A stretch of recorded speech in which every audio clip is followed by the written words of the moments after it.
Hey everyone, welcome to another edition of Extra Time TV. This is Andre and we have joining us once again today, James Baird. How are you? I am very good. Happy to be here and looking forward to a lot of football. Right, yes. So, of course, we're going to talk about the game that took place last night. Trinidad Tobago drew with Grenada 2-2 in essentially our first qualifying game to head to the World Cup. We have a pretty good chance this time around. But before we get into all the stats and so on, James, just a quick reaction to the game.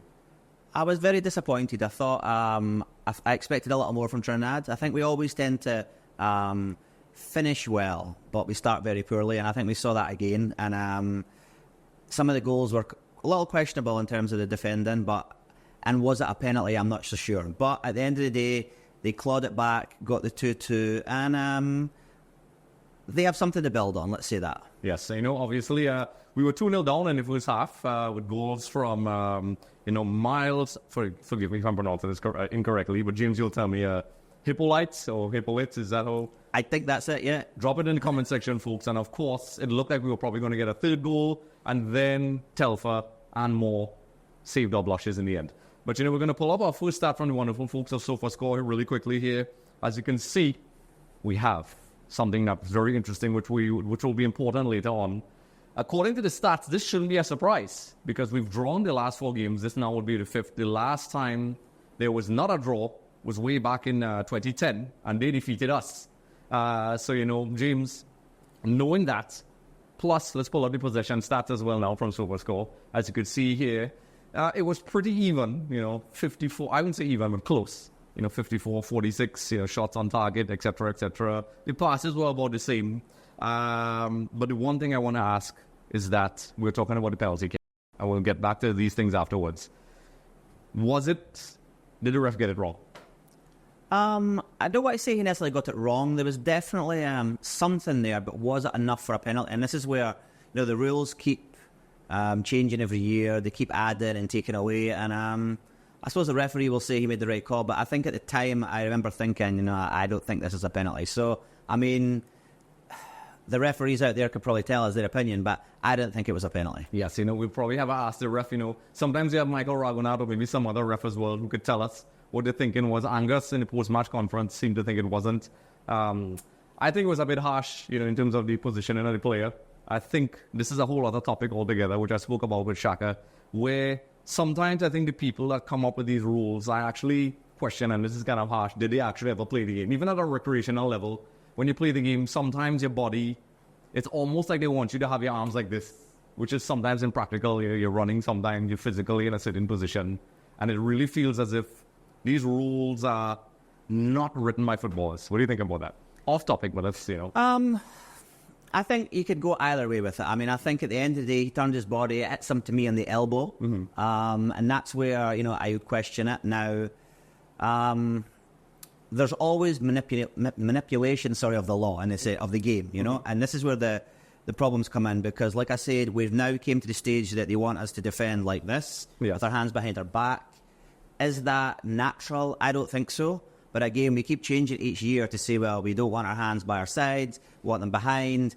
We don't want them in front. So I don't know what they're going to come out with next. But, the referee said it's a penalty. At the end of the day, sometimes we have to just go with what he sees. Yeah. We have VAR now, but I don't think, obviously, we have that locally to make a difference. But at the end of the day, the referee made the call. I don't think it was a penalty, but he did.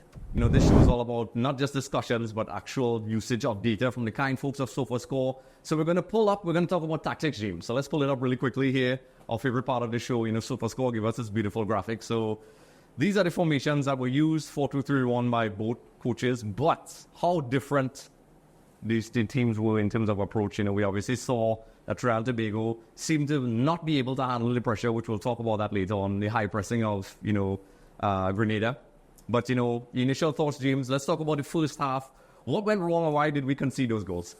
One of the things I would say from watching the game now, and I don't want to criticise because I don't like to criticise coaches or anything like that, right? But it seemed to be that Grenada had a clear identity. Mm-hmm. If you watched how they played, so for example, they had the 2 quick wingers, Johnson and Francis. They had Shannon, John Brown, who would play in the 10, and Lucas, who basically played right on Aubrey David. And he caused a catastrophe of problems. He was fantastic. He held up the ball. He dropped into the pockets, and you could see how he played. And then out of possession, I thought The goal scorer with the 2 goals was phenomenal in the 8. Really, really good. He was getting box to box, but he also got back in transition and defended and helped his back line. I think what came against them at the end was they probably lacked a little bit of fitness. Yes. I think if they had fresher players who, and I don't want to disrespect them and say top players, but we obviously have a lot of depth in our squad.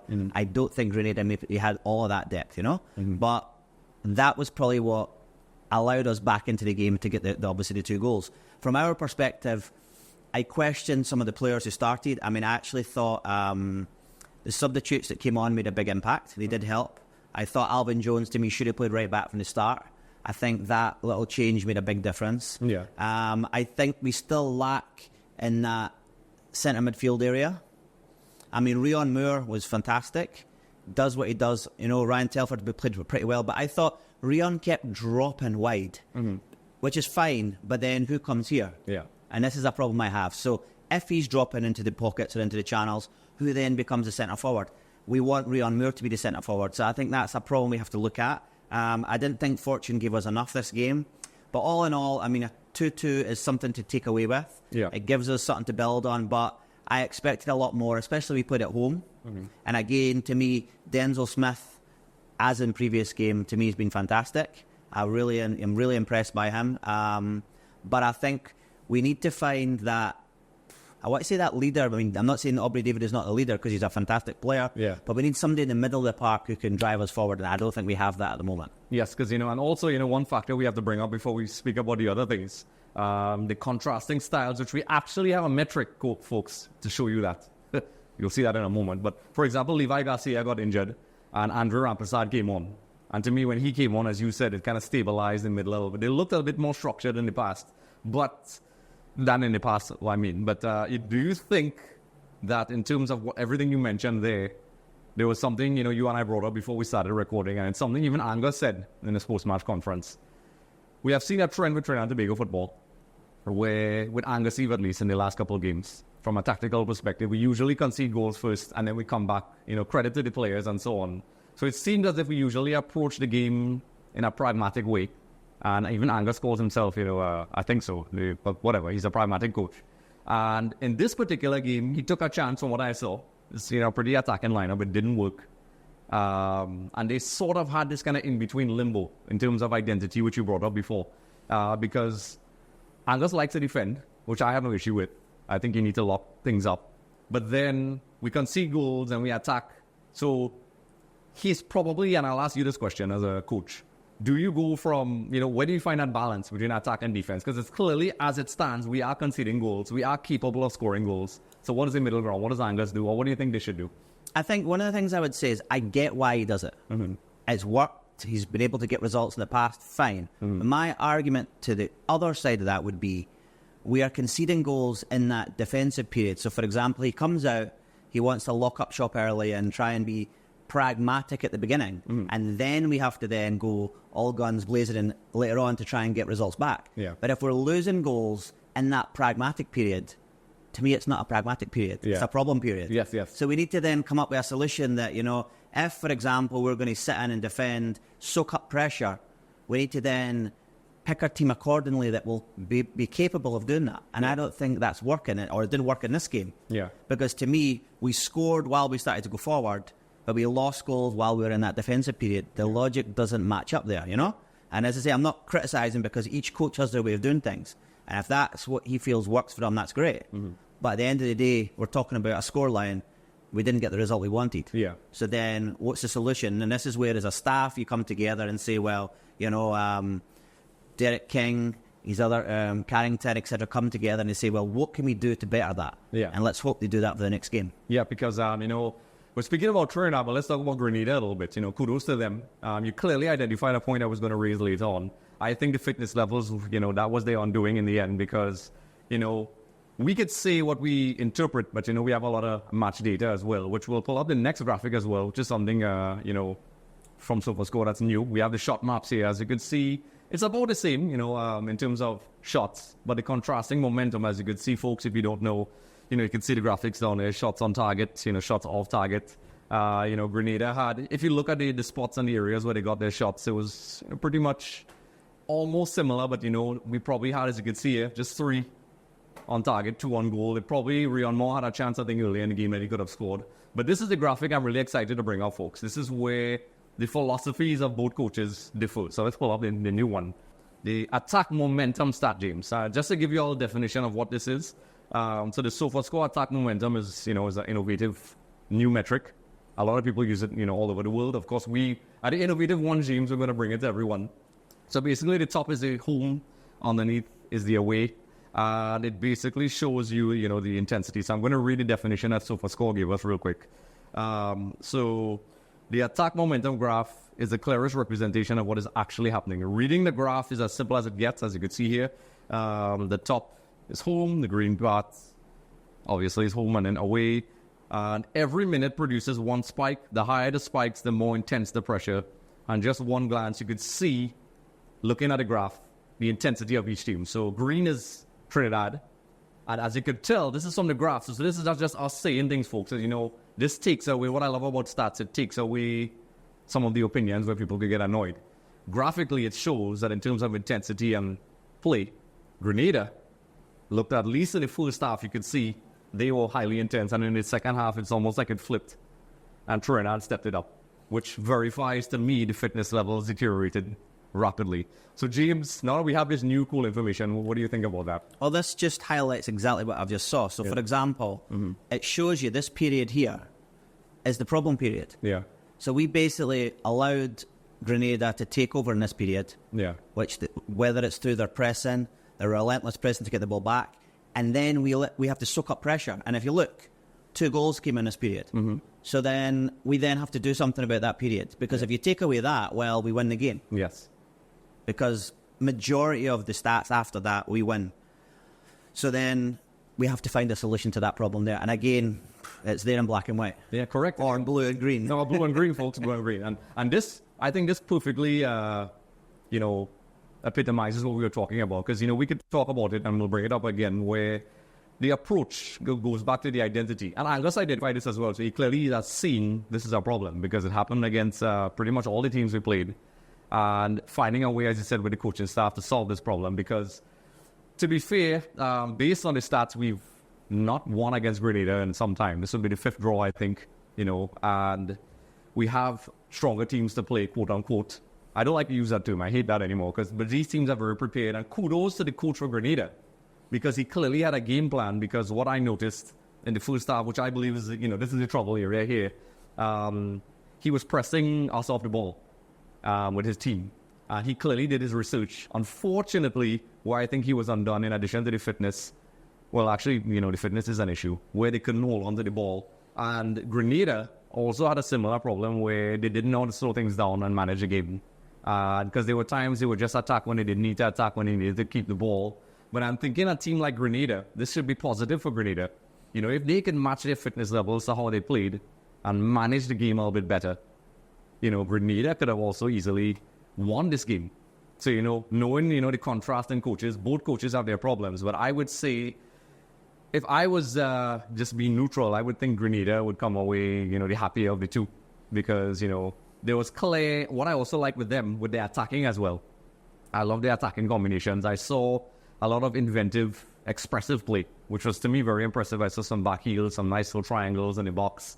So, what are your thoughts on Grenada with those factors in play? Well, I think, as I say, this again gives them something great to work on, because they can then say, well, we did well here, but then we need to tighten up in this period of the game, probably 60 minutes to 80 minutes. I mean, ironically, Grenada had, to me, the best chance at the end, which could have went and won the game if they had been a little more clinical. But by that time, they had made substitutes and things. But from their perspective, I think they can take a lot away from this game. I think Coach Joseph did a great job. I think one of the things I noticed that most times in the game, they always had 3 players, like a little claw. Yeah. Once Trinidad got on the ball, it was as if that was their trigger moment and they went in to win the ball back. Yeah. And even when they made the substitutions knew to react that way. So to me, there's been a lot of coaching went in, and I think we've seen a lot of progression from Grenada over the last few years as well. And we've always said at the Caribbean, the other countries are gradually catching up. Correct. And again, the result reflects that. So I think, a draw is probably the fairest result,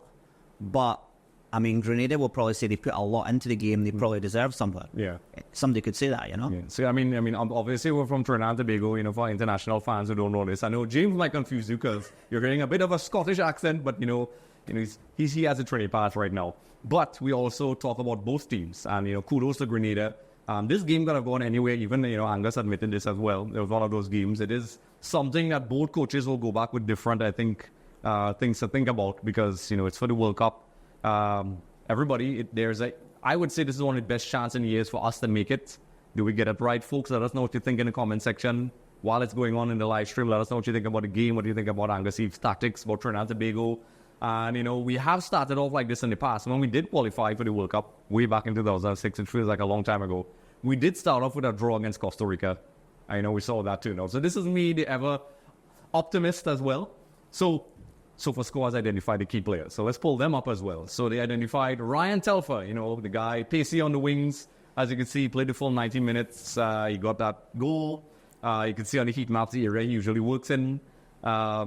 Big chances created 1, and we saw how that turned out. Key passes 3, the usual stats. And he had his overall rating of 8.4. And then also Rian Moore, let's pull that up really quickly as well.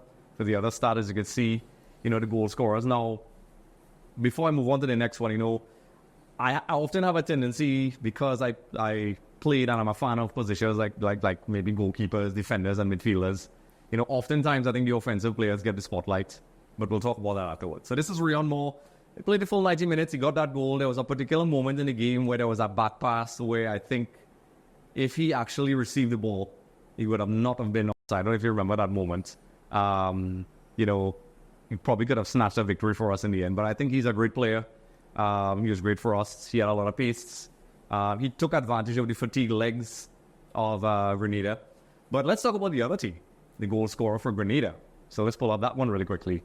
So I'm hoping I pronounce this correctly. Forgive me in advance and accept my apologies. But Miles Hippolyte, what a machine he was. In addition to the goals, I know people like to harp on the goals, but I really liked his overall play and the way he just, as you can see on the heat map there, he was positioned in the middle of the pitch, but he did enough to get those goals. I mean, he got the penalty as well.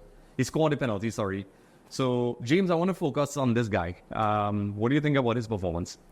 Fantastic performance. I mean, he epitomized a typical number 8, but he then went and got 2 goals. Yeah. So to me, he won that midfield battle. I mean, completely against whoever he came up against. But then he drove forward. He got into the box late when he needed to. Obviously, got one of the goals. He was composed with the penalty. He was really the engine in this Grenada team, and he drove them forward. But like I said, what he did is he also got back. So to me, I mean, he got an 8.3 there, but probably could have been a little higher maybe because, to be honest, if he doesn't play, they don't get the result. I mean, as I say, he was a key piece of the jigsaw in the Grenadian team. Yes. So, like I said, even though we're speaking about Trinidad and Tobago football, this is very exciting if you're from Grenada, I think, because it means, with a couple of tweaks, you can hurt some teams. I mean, this is a team that I think obviously didn't have the same squad depth as Trinidad and Tobago.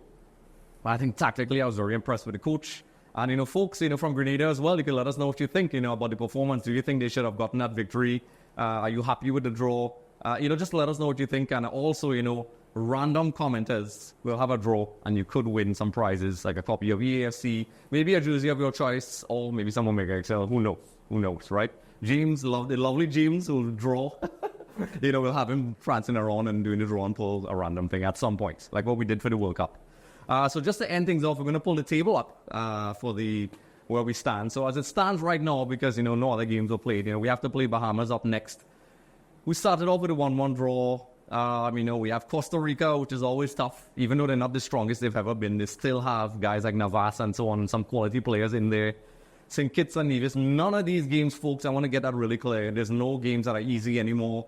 So, James, this is not the ideal start. What are your final thoughts on Trinidad and Tobago moving forward? Well, one of the things we have to remember is one time we play everybody, and this is difficult. So, for example, in a sense, that's 2 points dropped. Mm-hmm. The Costa Rica game is going to be a massive game for us. Mm-hmm. We played Bahamas, which I think was a hoodoo team a few years ago for us, Yeah. And St. Kitts are making leaps, strive, and these last few years, lots of things going on there. None of these games are easy. Do we have what it takes? We do have what it takes. It's just if we get it right on the day, and I hope we do, because, as I say, it's a group we can come out of and progress. But again, it's what happens in those 90 minutes, and we'll see. Yes. So, folks, let us know what you think in the live stream below in the comment section about what do you think about Trinidad Tobago and Grenada, or chances of making it out this group, and just overall, what you think about this game and anything else. Be sure to scan the QR code that pops up from time to time. When you do that, you not only qualify for chances to win prizes, but also you can leave your comments, thoughts, and suggestions. You can send it to James, myself, and whoever else, Shaka, and all these guys that are on the show. Some of our guest analysts, I remember Kevin, we may bring Kevin back at some point in time to talk about his beloved team, Germany, during the Euros, which we'll talk about in a little while. So, folks, we're going to come back. We're going to talk about the Real Madrid winning their 15th Champions League title. Oh, my goodness, in one moment. So, we'll be back. Hey everyone, thanks for watching Extra Time TV. Don't forget to like and subscribe.